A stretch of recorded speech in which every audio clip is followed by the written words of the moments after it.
Okay, so for this limit expression here, we have this function, and we are approaching, x is approaching pi halves from the left. In other math settings, the fact that we're approaching this number from the left would be significant. For the purposes of this problem, I propose that this symbol can essentially be ignored. Let's proceed as follows. Let us attempt a direct substitution. Plug in pi halves into the numerator, and your calculator will say undefined. Plug pi halves into the denominator, it'll also say undefined. It's basically going to be an infinity over an infinity.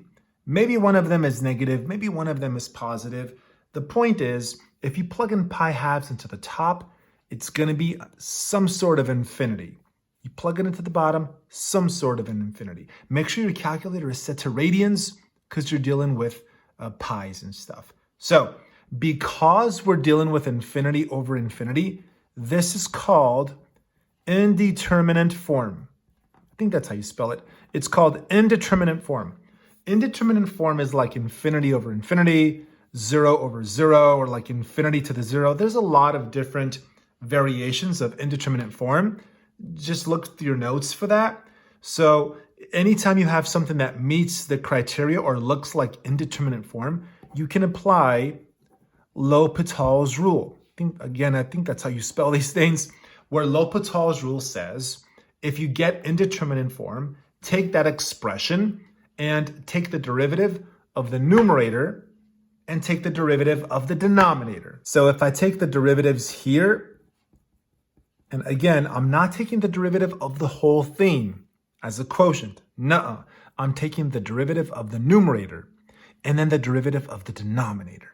So this is what I would get. So I applied L'Hopital's rule. The derivative of the numerator, boom. The derivative of the denominator, which, yes, that did require a quotient rule, gave me this.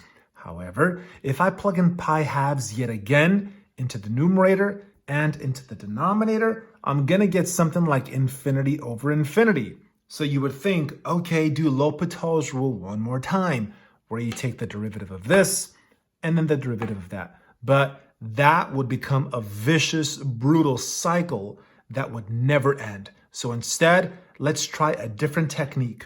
Let us multiply the original by a unit fraction.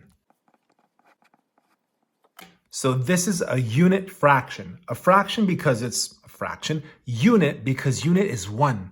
And this is 1 because it's something over itself. Now, how did I choose this fraction? I chose the reciprocal of the denominator because when I multiply these parts here, they're gone. And here is what we have left.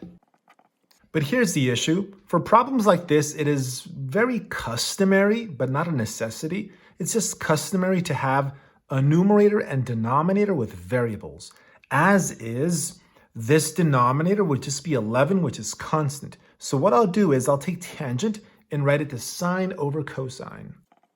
Okay, and now let's try this again. Let's take pi over 2, plug it in there, there, and there, and let's see what we get.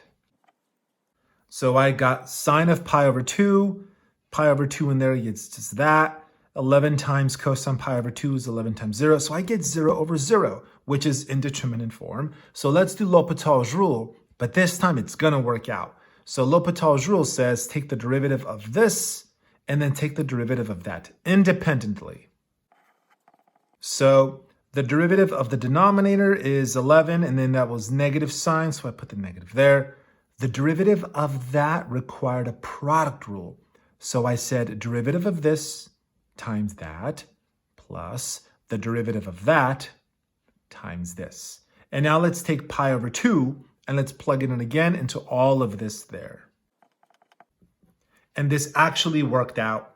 Pi over 2 plugged into all of these objects produced a fraction that says negative 2/11. If you want a really quick explanation of what happened, here is what happened. This object here is a function, and that function looks like the pink.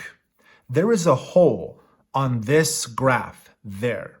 The x-coordinate of that hole is pi over 2. The y-coordinate does not exist because if you plug in pi over 2 there, you get something that's undefined. It's bad. But what we can do is we can approximate the y-coordinate of this point by picking a point that is solid, that is so close to that hole. In this case, a hole to the left. Remember, the little negative means left. So we pretty much pick this point right there that is so close to the hole. And we can believe that the y-coordinate of that solid point kind of represents the y-coordinate of the hole. And what is the y-coordinate of that point that is really close to the hole? Boom, -2/11. So when you're doing limits, a lot of times you're finding y-coordinates of points that are on either side of a hole. But that was just a side commentary. Final answer, -2/11.